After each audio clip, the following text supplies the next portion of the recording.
आत्मा अपने पिता से जब से बिछुड़ी है, ये महाकष्ट उठा रही है।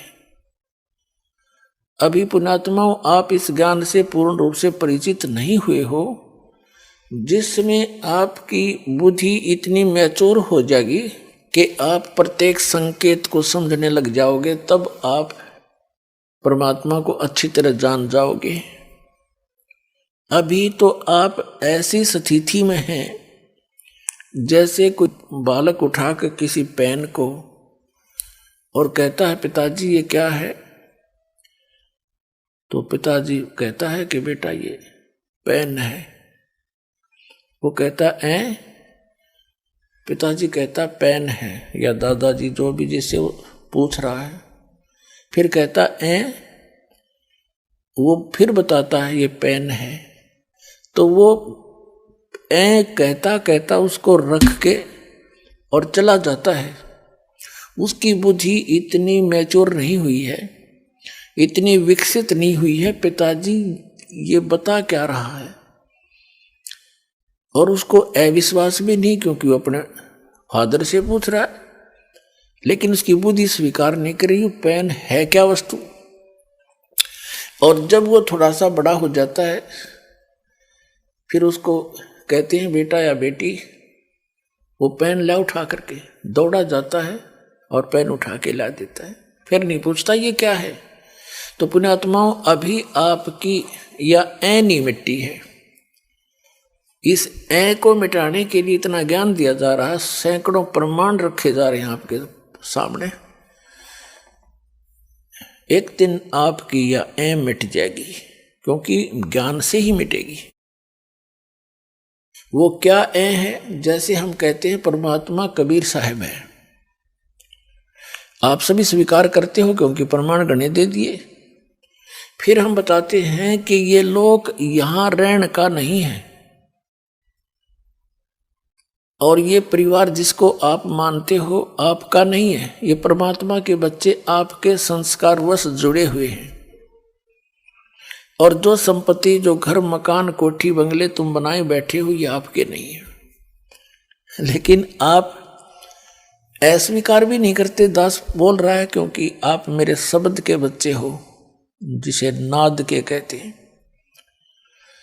और आपको ये अविश्वास भी नहीं है कि गुरुजी गलत कह रहे हैं, लेकिन यह बात आपकी स्थिति में है अभी तक।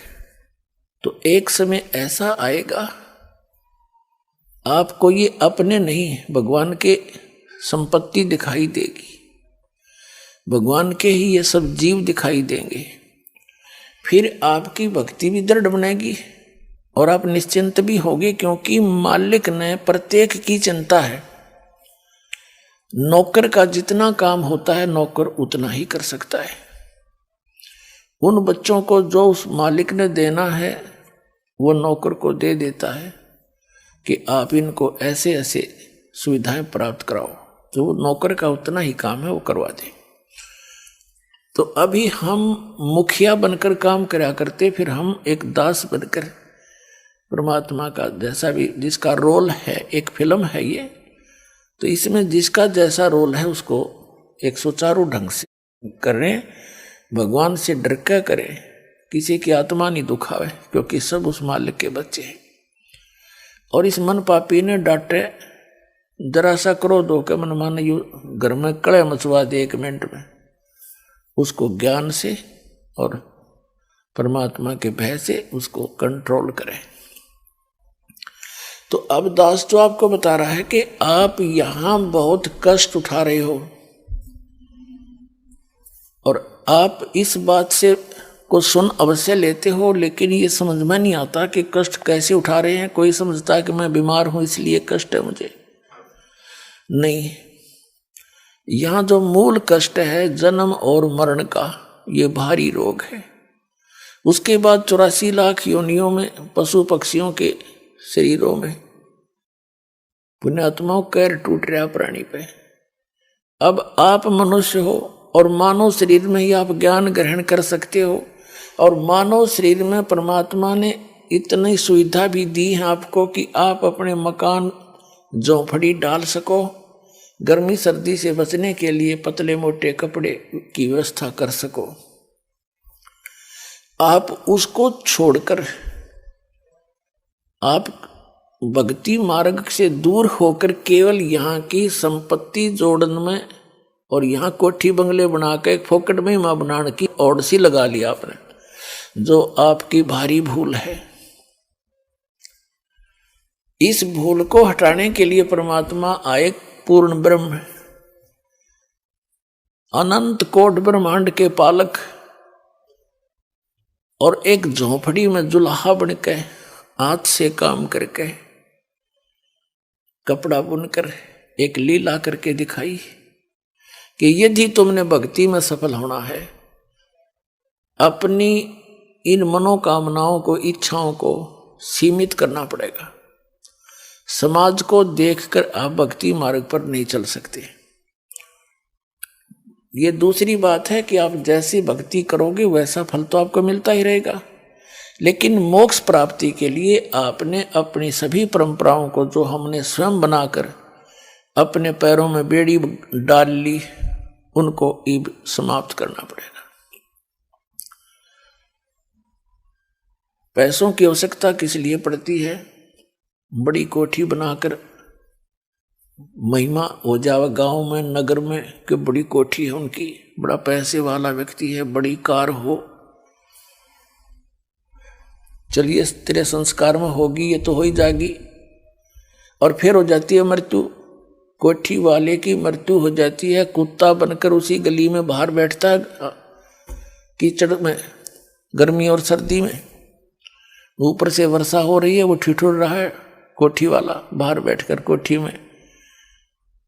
कोई अन्य ही प्राणी जो परमात्मा के बच्चे हैं वो भी निवास कर रहे हैं। कुछ दिनों में उनकी भी टिकट कटेगी, वो भी बाहर बैठेंगे गली में जो भक्ति नहीं करते। तो ये जो दुर्गति और भविष्य में होने वाले कष्ट आपका हरदम चित्त में रहने लग जाएंगे, फिर आप भक्ति कर सकते हो। ये जो दास आपको बता रहा है, क्योंकि सत्संग जो है एक ऐसा सामूहिक शिक्षा स्थल है जिसमें पहली कक्षा के बच्चों के लिए भी कुछ ज्ञान बताया जाता है, दूसरी के भी, तीसरी के भी, मैट्रिक वालों को, 10वीं कक्षा वालों को, बीए वालों को, एमए वालों को, यानी अंतिम पढ़ाई वालों को भी हिंट दिए जाते हैं। सामूहिक सत्संग के अंदर सबको ज्ञान दिया जाता है और आपको बताया जा रहा है कि आप यहाँ के वासी नहीं हो, आप सतलोक में रहा करते थे और वहां आपकी मृत्यु नहीं होती थी, वृद्धावस्था नहीं थी, कोई रोग शरीर में नहीं था। आज कोई वृद्धावस्था नहीं चाहता और सबकी होगी, पहले मर गया वो दूसरी बात है, और फिर बुढ़ापा भी, वृद्धावस्था भी होगी और मृत्यु भी डेफिनेट, और हम फिर भी आंख नीचे बैठे यहाँ पर। तो अभी तक तो हमें इसका विकल्प नहीं था, अब परमात्मा ने विकल्प बता दिया कि जब तक इस शरीर में रहो वो आपका मकान जो भी सीमित सा बना कर रखो, ज्यादा बड़े की आवश्यकता नहीं। जैसा भी आपके संस्कार में कोई बड़ा भी बन गया है तो कोई प्रॉब्लम नहीं है। यानी लोग दिखावा होड़ नहीं करे, एक दूसरे ने देख कर रीस नहीं करे इन बकवादों की। कोई विवाह करता है लड़की का, उसमें लोग दिखावा पता नहीं कितना ड्रामा करता है, पॉइंट बाजे बजवाता, ये बकवाद है सारी। पहले तो हम इनको सीमित करेंगे फिर भक्ति बनेगी। पुण्यात्माओं, आप जो दास ज्ञान दे रहा है ये किसी डूम बाट के गीत नहीं, किसी स्वार्थी व्यक्ति के द्वारा कोई नावल की कथा नहीं सुना रखी, खुद भगवान ने आकर के ये आपकी जो समस्याएं हैं ये खुद बताई हैं आकर के, और साथ में इसका समाधान बताया।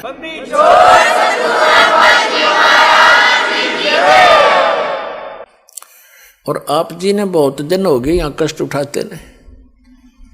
अब परमात्मा कबीर जी आपके पिता हैं, सभी हम सबके, और आपके दुख को देखकर वो स्वयं दुखी रहते हैं। आपने गलती अवश्य कर दी, और जैसे एक सेब खराब हो जाती है, सेब विक्रेता को वो सेब बहुत प्यारी होती है, उसको पता है कितनी कीमती है, लेकिन खराब होने के बाद उसके पास कोई विकल्प नहीं है, उसको बाहर फेंकना ही पड़ता है। तो पुण्यात्माओं, हम उस सतलोक में रहने के लायक रहे नहीं थे, इसलिए परमात्मा ने हमें बाहर फेंकना पड़ा कि ये औरों को खराब ना करते हैं। तो अब वो कितने दयालु हैं कि शायद इनकी बुद्धि ठिकाने आ गई हो, इतने कष्ट उठा करके अब मान जा मैं अब भी सीने के लगाकर सतलोक ले जाऊंगा अपने बच्चों को, वहां कभी दुख नहीं होगा, कभी मृत्यु नहीं होगी। तो इसके लिए बताते हैं, यहां जो परमात्मा स्वयं आए थे, एक झोपड़ी में रहा करते, घास फूस की छात बना के, लकड़ों के टांग के, और उसमें 120 वर्ष रहे और सारी सृष्टि का पालन करते थे। वो सारी सृष्टि के पालक हमें ये दिखाने के लिए कि यदि तुमने मोक्ष चाहिए, ये बकवाद छोड़नी पड़ेगी, समाज को नहीं देखना होगा, एक दास बनकर रहना होगा। वैसे तो भक्ति के लिए चाहे सेठ भी है, भक्ति वो भी कर सकता है, जैसे धर्मदास जी थे, लेकिन मर्यादा के अंदर रहकर ही भक्ति की उन्होंने। तो वो परमात्मा हमें इसलिए दिखाने आते हैं कि भाई तुम ऐसे विश्वास करके देखो जैसे परमात्मा ने एक रोल किया। एक बिल्कुल निर्धन व्यक्ति, हैंड टू माउथ, कपड़ा जैसे रेजा कपड़ा बनाया करते थे, कपड़ा बन गया, बेच दिया, बेचना नहीं, कमाई उसकी जो मेन ताना मिलता था उसका, और जो मेन ताना उनको मिला उसमें से एक परिवार का भी पोषण किया। परिवार कैसा था परमात्मा कबीर जी का? उनकी कोई पत्नी नहीं थी, उनके कोई माता पिता नहीं थे, उनके कोई बालक नहीं थे, क्योंकि हमारे को आज तक परमात्मा का ज्ञान प्राप्त ही नहीं हुआ। हमने श्री राम, श्री कृष्ण, राजा दशरथ के पुत्र, इन राजाओं की और भगवान बना करके केवल इनकी कथाएं सुनी थी। जो परमात्मा की कथा हमारे सदग्रंथ बताते हैं, वेद सबसे प्रमुख माने गए हैं। तो जो भगवान लीला करता है, जो उसके गुण हैं, वो वेदों में वर्णित है, और वो वेदों में वर्णित जो लीलाएं हैं वो केवल कबीर देव ने, कबीर साहब काशी वाले धानक जुलाए ने कर रखी है। इस विश्व में किसी महापुरुष की ऐसी लीला नहीं जो वेदों से मिलती हो। तो कबीर परमात्मा है, पूर्ण ब्रह्म है, सत्य पुरुष है। तो ये परमात्मा को परमात्मा सिद्ध करने के लिए इतने प्रमाण आपके समक्ष बताए जाते हैं।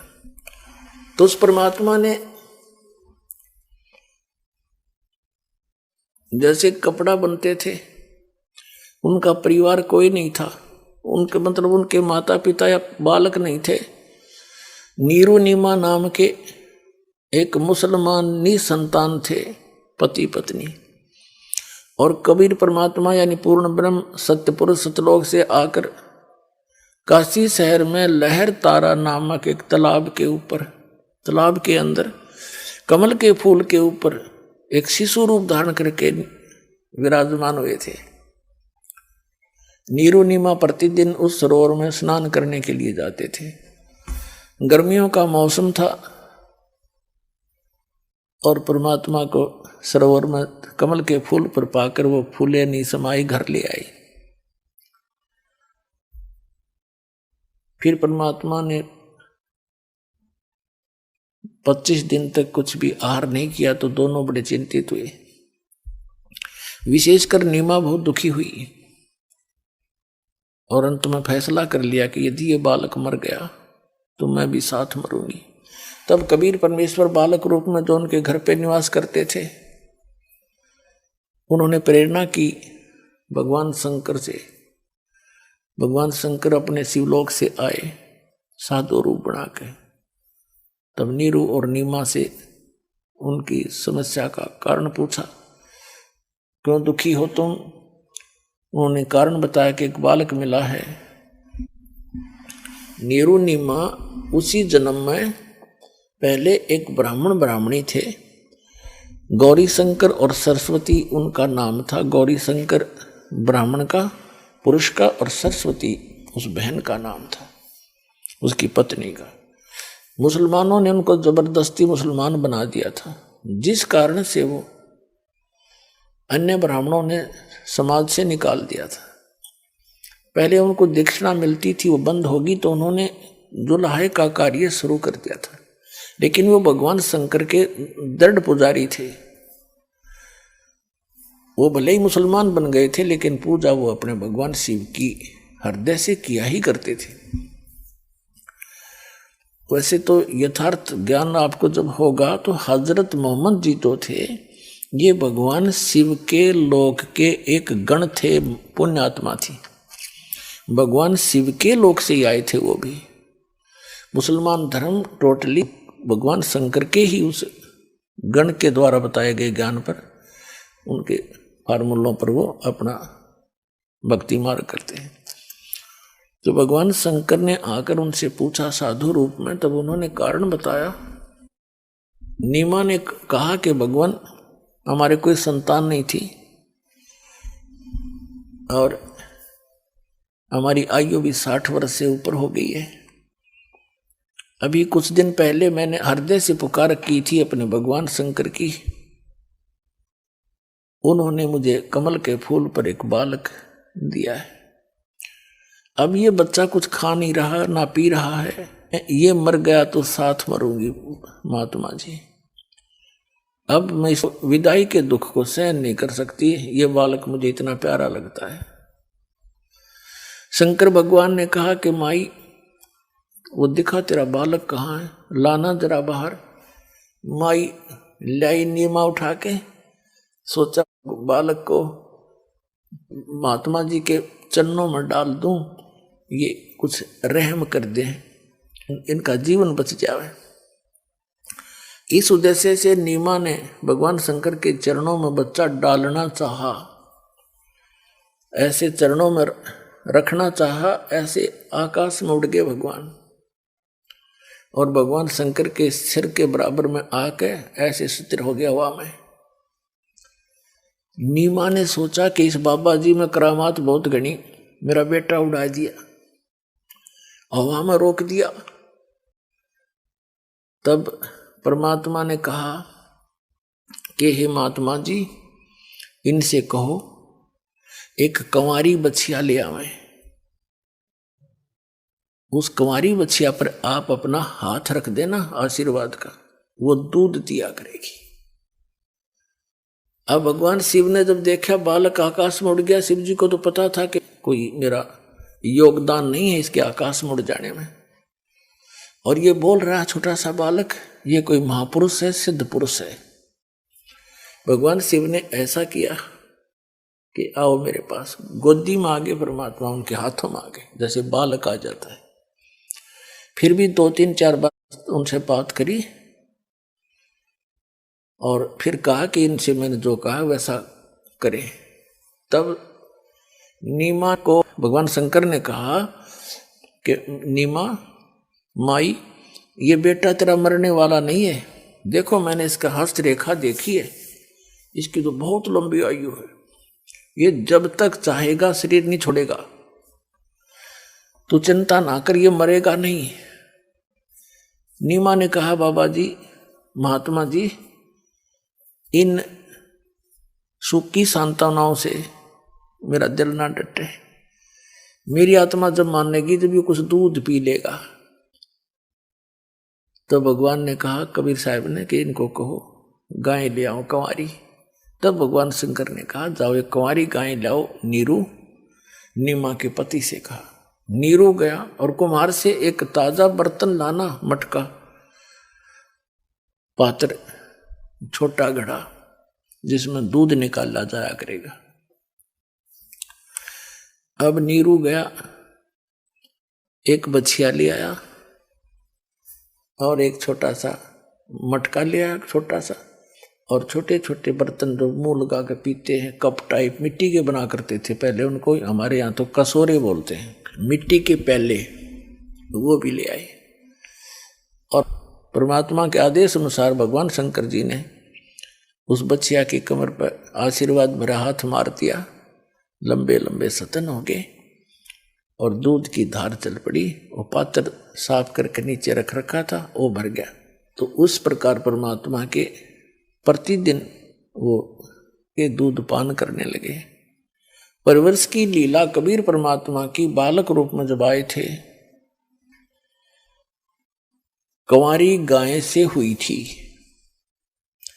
ये परमात्मा कबीर जी की जीवनी में लिखा है। और उस परमेश्वर कबीर जी ने जो परमात्मा परम अक्षर ब्रह्म सत्य पुरुष अमर पुरुष जो लीला किया करता है, वो लीला कर रखी थी। उसी के अनुसार वो आदरणीय गरीबदास साहिब जी को मिले थे, जैसे कि आपको सत्संग में सुनाया था सुबह। उनको सचखंड लेकर गए थे, फिर उनके अंदर पूरा ज्ञान भर दिया था भूत और भविष्य का। पहले क्या हुआ था, मैंने क्या क्या लीलाएं की थी, मैं कहाँ कहाँ रहा था। जैसे श्री तुलसीदास जी ने लाखों वर्ष पहले की रामायण लिपिबद्ध कर दी अपनी वाणी में, चौपाइयों के माध्यम से, दोहों के माध्यम से, और वो सर्वमान्य है हिंदू समाज में।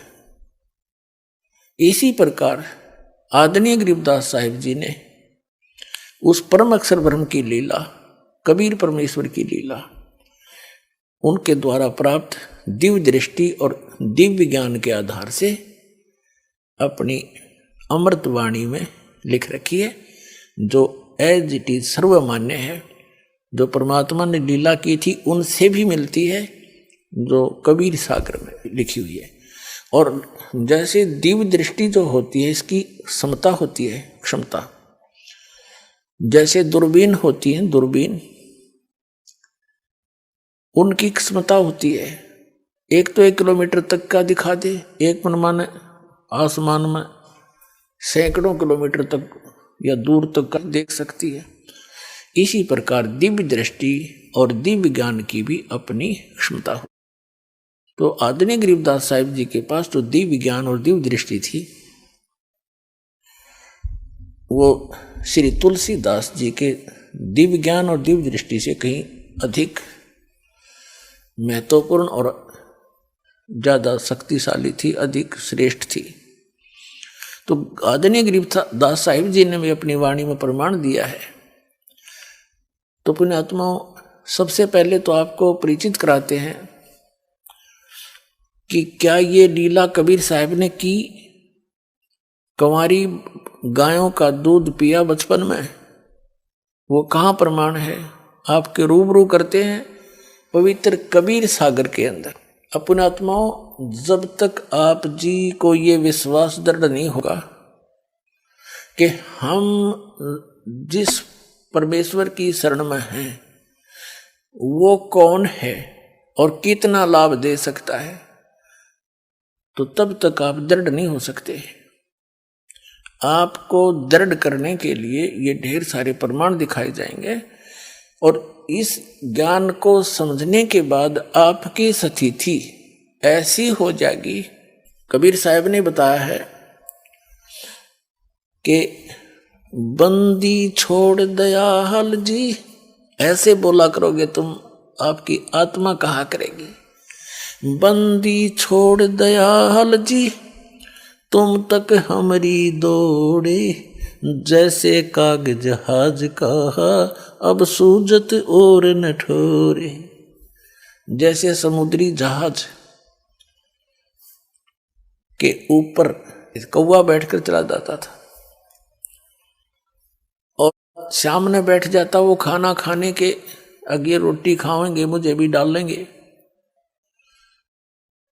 शाम को वो खाना खाने के समय वो खा रहे होते हैं, वो बैठ जाता, ऊपर चला जाता है। रात्रि में 200-300 किलोमीटर, 400-500 किलोमीटर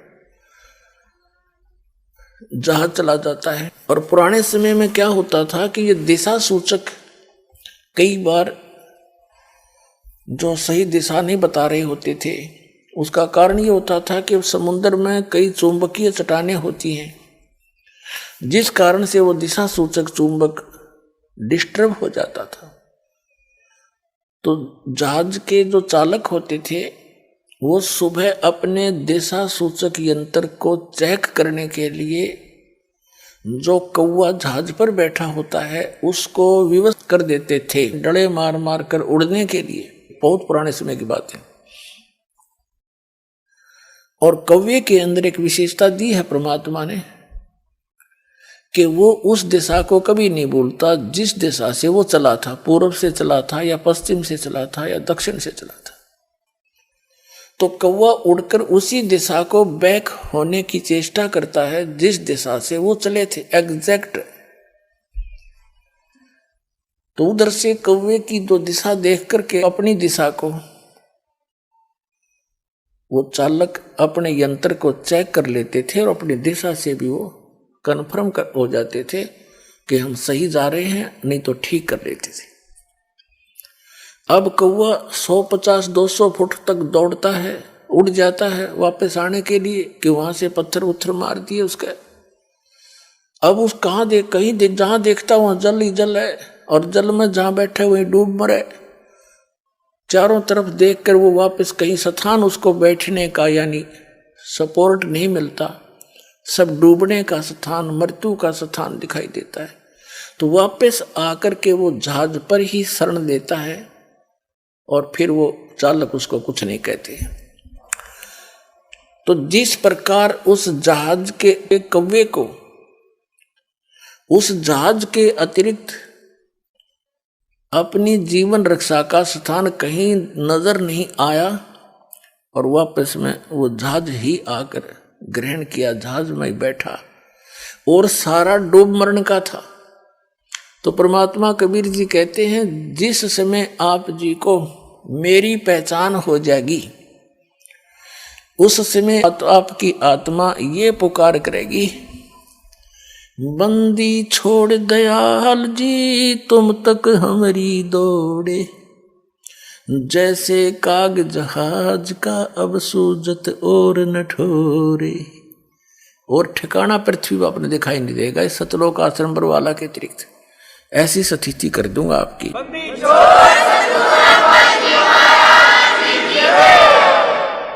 अब आपको प्रमाणित करते हैं कि 600 वर्ष पहले भगवान आए थे, अपने पिता आए थे, और हम अपने पिता को पहचान नहीं सके और हम इन काल के अवतारों को अपने मालिक मान के इनके लिपटे रहे। ये आप दुखी, ये आप जन्म मृत्यु के अंदर। तो जब ये स्वयं ही जन्म मृत्यु के अंदर हैं तो हमारी रक्षा क्या करेंगे? तो ये ज्ञान नहीं था हमें, तो ये ज्ञान अब परमात्मा ने कंप्लीट दिया अपने को।